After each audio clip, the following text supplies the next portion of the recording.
আসসালামু আলাইকুম। Welcome to our new blog Jess kitchen. আজকের রেসিপি দেশি মোরগের ঝোল আর তার সাথে আছে সাদা পোলাও। আমি এখানে 2 কেজি ওজনের একটি দেশি মোরগ নিয়ে নিয়েছি। তার সাথে নিয়ে নিয়েছি বিভিন্ন প্রকারের মশলা উপকরণ। এখানে আছে ধনিয়া গুঁড়া, পেঁয়াজ কুচি,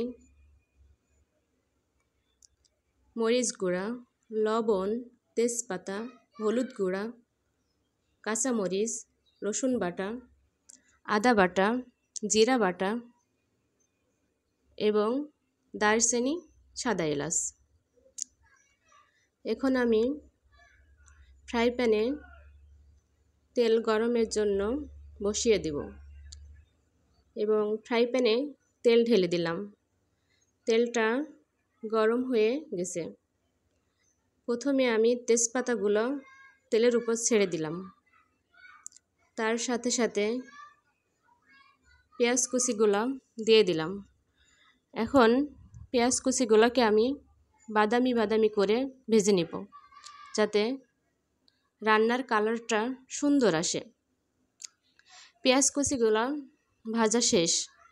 এখন আমি মশলা উপকরণগুলো দিয়ে দিব। প্রথমে দিয়েছি আদা বাটা, রসুন বাটা, জিরা বাটা এবং এগুলো আমি সব হাতে বেটেছি।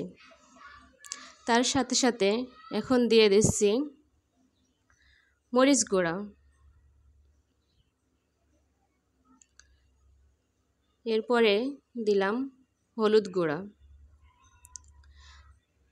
হাতে বাটা মশলার স্বাদই আলাদা, রান্নাটা অন্যরকম একটা ফ্লেভার আসে। এখন দিয়ে দিলাম ধনিয়া গুঁড়া। এখন মশলাটা আমি ভালো করে কষিয়ে নেব। কয়েকটা কাঁচামরিচ দিলাম সুন্দর একটা ফ্লেভারের জন্য এবং পরিমাণ মতো লবণ। মশলাটা আমার হয়ে গেছে। এখন আমি মোরগের মাংসগুলো মশলার মধ্যে দিয়ে দিলাম। মাংসগুলোকে ভালো করে কষিয়ে নিতে হবে, যাতে কোনো প্রকারের গন্ধ বা খেতে খারাপ না লাগে। মাংসগুলো কষানো হয়ে গেলে আমি এখন পরিমাণ মতো পানি দিয়ে এটাকে ঢেকে দেব সিদ্ধের জন্য। দেখেন মাংসের কালারটা কিন্তু খুবই সুন্দর হয়েছে। এখন মাংসটা সিদ্ধ হয়ে গেছে এবং ফাইনাল লুক চলে এসেছে। মাংসগুলা কিন্তু খুবই সুন্দর লাগছে দেখতে এবং সুন্দর একটা ঘ্রাণ বের হয়েছে। এখন আমি চলে যাব আমার দ্বিতীয় রেসিপিতে, সাদা পোলাও। সাদা পোলাওয়ের জন্য আমি এখানে নিয়েছি 1 কেজি পোলাওয়ের চাউল, দারচিনি, এলাচ, তেজপাতা, কাঁচামরিচ। অনেকেই পোলাও চাউলগুলা ভাজি করে রান্না করে, যেটাতে পোলাওর কালার কিন্তু সাদা আসে না, বাদামি কালার দেখতে লাগে। কিন্তু আমি এখানে 1 কেজি চাউলের জন্য 2 কেজি পানি গরম বসাই দিয়েছি এবং তার মধ্যে কিছু লবণ, সাদা তেল এবং এখন দিয়ে দিচ্ছি তেজপাতা, সাদা এলাচ, দারচিনি,